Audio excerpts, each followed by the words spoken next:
आइए बच्चों इस क्वेश्चन में देखते हैं। आइए बच्चों इस क्वेश्चन को सोल्व करते हैं।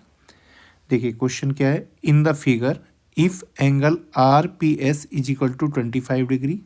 तो ये फिगर में हमें एंगल आर पी एस कितना दिया हुआ है, 25 डिग्री।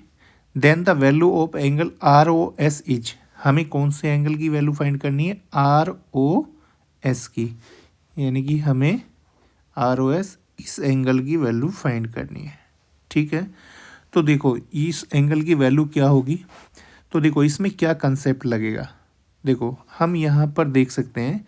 देखिए ये जो पॉइंट P है, इस पॉइंट P से इस सर्कल पर दो टेंजेंट ड्रॉ किए गए हैं। कौन कौन से, PR एंड PS। ठीक है, और OR और OS क्या है, इस सर्कल की रेडियस।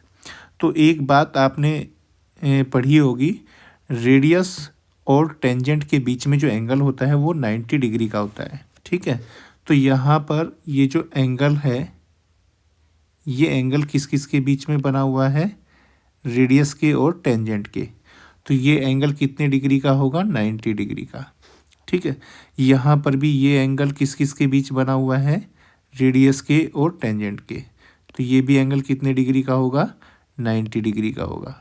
ठीक है, तो ये दोनों 90 डिग्री के होंगे। अब देखिए ये जो क्वाड्रिलेटरल है हमारे पास ROSP, इस क्वाड्रिलेटरल के हमें 3 एंगल पता चल चुके हैं, हमें 4th एंगल इसका फाइंड करना है। तो देखिए क्वाड्रिलेटरल के चारों एंगल का सम कितने डिग्री का होता है, 360 डिग्री का।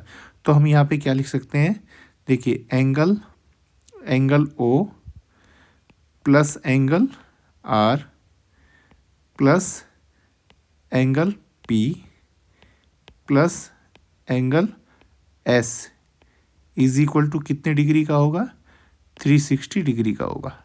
ठीक है, एंगल O की वैल्यू हमें फाइंड करनी है, एंगल R की वैल्यू हमारे पास 90 डिग्री है, एंगल P की वैल्यू हमारे पास 25 डिग्री है।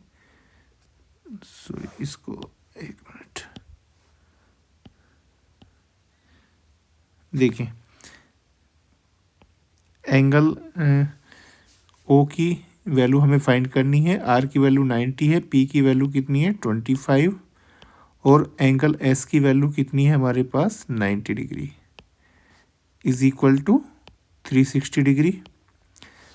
इट इम्प्लाइज दैट, देखिए एंगल O, ये 90 प्लस 90 180 हो जाएगा, 180 प्लस 25 कितना हो जाएगा, 205 इज इक्वल टू कितना है, ये 360 डिग्री।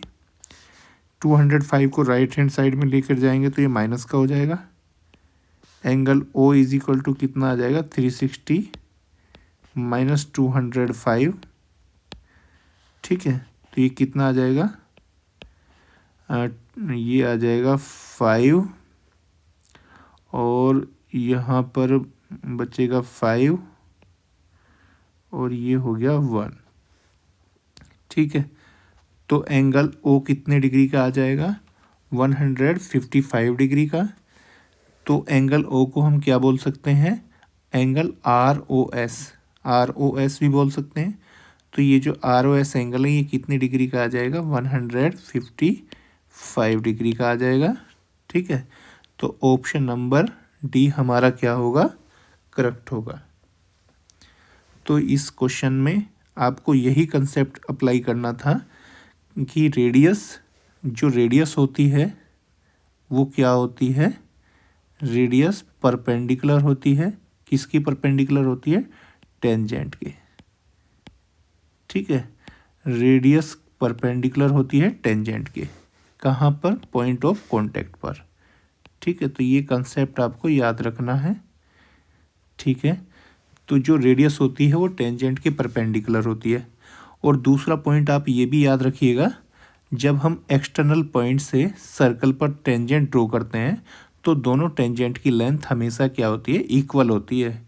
तो हम यहाँ पर ये भी याद रखेंगे, ये जो टेंजेंट ड्रॉ किए गए हैं पॉइंट P से, PR और दूसरा PS, ये दोनों टेंजेंट क्या होंगे, आपस में इक्वल होंगे।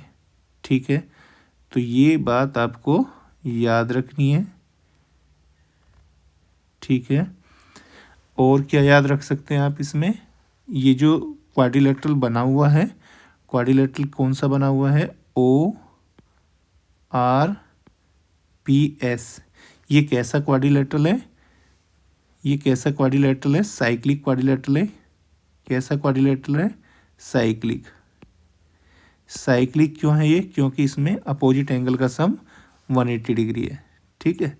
तो जिस क्वाड्रिलेटरल में अपोजिट एंगल का सम 180 डिग्री होता है वो कैसा होता है, साइक्लिक होता है। तो ये साइक्लिक क्वाड्रिलेटरल है। तो ये सारी बातें आपको याद रखनी है।